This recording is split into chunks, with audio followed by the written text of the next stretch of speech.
cold, and the waves tugged Thresh down. His lungs burned, and he fought the panic that had him in an even tighter grip. The rocky bottom rushed past in a kaleidoscope of brightly colored coral, golden sand, and black lava rock. The next instant, the churning waves slammed his body onto the bottom.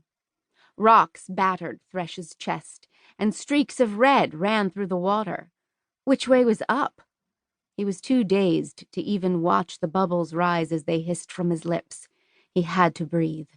His lungs burned with a nearly unbearable desire to draw in oxygen, but it was impossible to break the undertow. Swimming parallel to the beach, Thresh quit fighting and let the riptide have its way.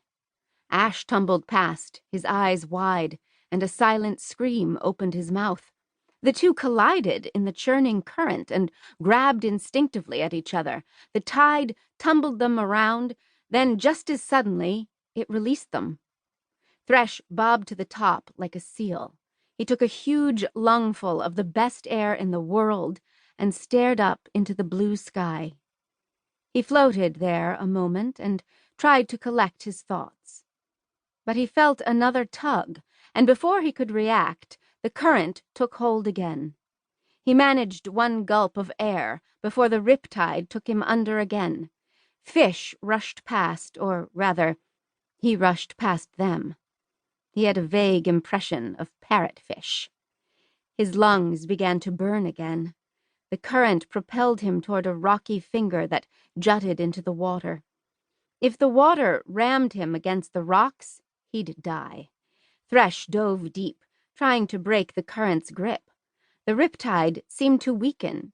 Then it took a stronger grip and hurled him toward the rocks, then down along the bottom. He realized Ash was on the same course he was.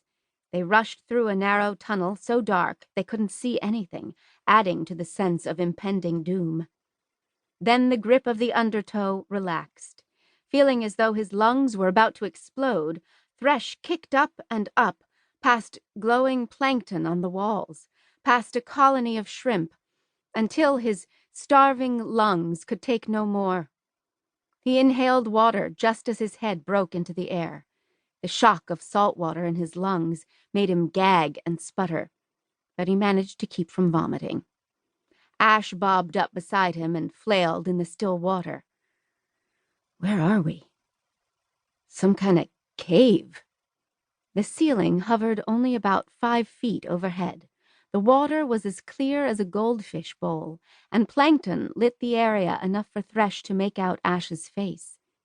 Thresh glanced around. Hey, look at the coral. I've never seen anything like it. Far out. Ash dove to the bottom and grabbed a piece of the lapis lazuli colored coral. Thresh knew enough about coral to realize they were looking at some of the rarest and most valuable coral on the planet.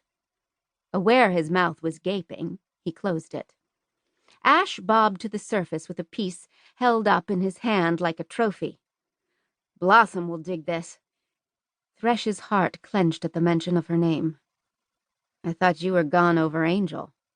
Ash shook his head. I already plucked that flower, man, and she's knocked up.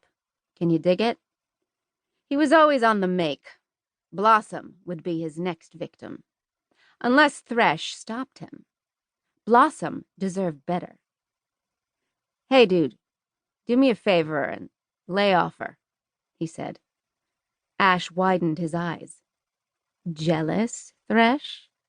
Ash's smirk sent a white-hot wave of anger over him. Thresh launched toward him, his hands digging into Ash's throat.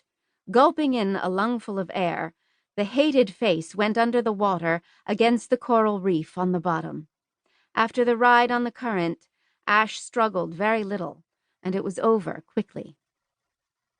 Thresh stared at the body floating in the water. He backed away as Ash's body bobbed closer. Then the sea foamed, and dorsal fins emerged from the water. He gasped and flailed back as 3 tiger sharks zoomed around the enclosure. They were easily 20 feet in length, and he saw a flash of teeth from the closest one. He expected to feel